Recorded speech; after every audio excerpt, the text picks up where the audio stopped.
Yeah, I think my attitude is still the same. I still look at a fly-off should control the game. Not because I was a fly-off. If somebody else could have been a fly-off, I would still say the fly-off should control the game. That's the way rugby works.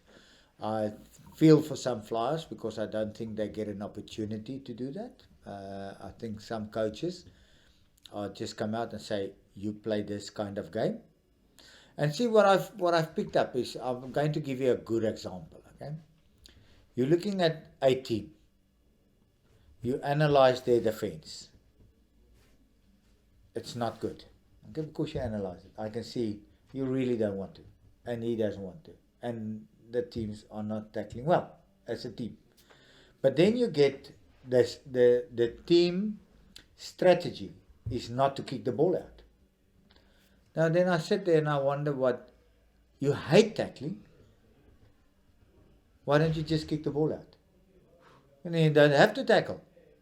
And I think we got mixed up in the new game because we see people don't kick the ball out. We got mixed up to say we don't want to play. We don't want to play. You play. I tackle. You make a mistake, I can get points. Think the mentality, I don't want to play. You play. That's why I kick the ball to you. If you make a mistake, I can maybe get points.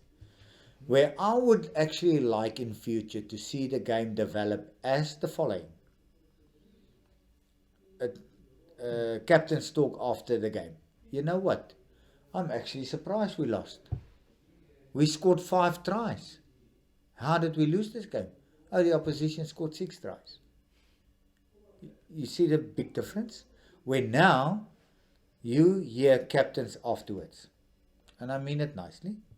We lost this game because we didn't stick to the game plan. We won the game because we stuck to the game plan. That's not summing up rugby. That's one. Secondly is we lost this game. Why? Because we defended badly. Isn't it maybe the other team that played well? You see how we manipulate the game. And I think it's time for somebody to walk in and say, wait now. Rugby is a 50-50 game. And I mean it's simple context. 50% attack, 50% defense. When I have the ball, you need to tackle me. And I'm going to keep playing well to force you to tackle.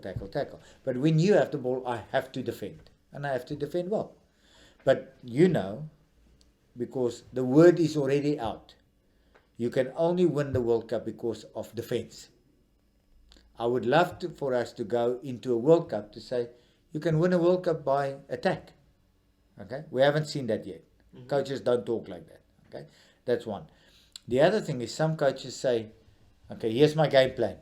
70% defense, 30% attack. Now what happened is the law of the game is not assisting in helping to create an attractive game. I promise you, I was sitting there the other day and it felt like I was at a tennis court. I went like, no. And I thought, what is going on here? And my little girl said to me, Dad, do we have to watch this? And that's sad. Think what I'm saying. That is sad. Because the kids are the ones that, for the future of rugby, should watch rugby. She said, but do we have to watch this? Now, just quickly on the law. And this is the one law they don't implement properly. The law states very clear. If I tackle you, the first, you must be able to place the ball. You know what I'm talking about. You must place the ball. I tackle you, he's not part of the tackle. He puts his hands on the ball. The referee penalizes you for hanging on to the ball. He gets the penalty. What is the first law?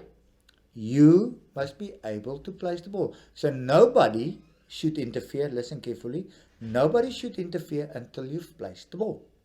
Yes, some guys fall down, they keep onto the ball, and then they place it. But the law still states the guy that falls or get tackled should be able to place the ball. That never happens. So now, in your mind, you say, I don't want to play a running game. Because if I get tackled, I give away a penalty. So why must I play? Yeah. Listen carefully. Why must I play? Why didn't you play? Let me tackle you because I just get penalties and penalties and penalties. So what we need to do is we need to simplify the law, make it more attractive to the attacking side. What happens in a ruck situation? Okay, there's a ruck. The ball is already out. Listen carefully. The ball is already out. Somebody falls over. That player gets penalized. That player had no influence of this ball already out. That player never stopped anybody getting to the ball because the ball is already out. That player gets penalized. I've won the ball, but I give away a penalty. No, that doesn't make sense to me. It just absolutely makes no sense. So what we need to do is they must bring in laws to handle the ball on the ground for the attacking team to have all the advantages to play an attractive game. That never happens. So the law assists the defender. That's why we don't have rugby like we're watching guys scoring from this side to that side. Now what do we watch lately? A kicking game. No. And if there's brains going into the kicking game, I don't mind. But there's not even half a brain going. Think about it. 90% of the games they play in the evening in South Africa. In the evening. Nobody kicks the ball on the ground. They all kick it in the air. How easy to catch the ball in the air? Easy. You jump this high, nobody can touch you. That's the law. This high. If I kick it on the ground, your head's going to drop. You don't know where the defense are coming from. That's not even part of the thinking. So at the moment, sadly to say, not a lot of thinking is going into our game plans.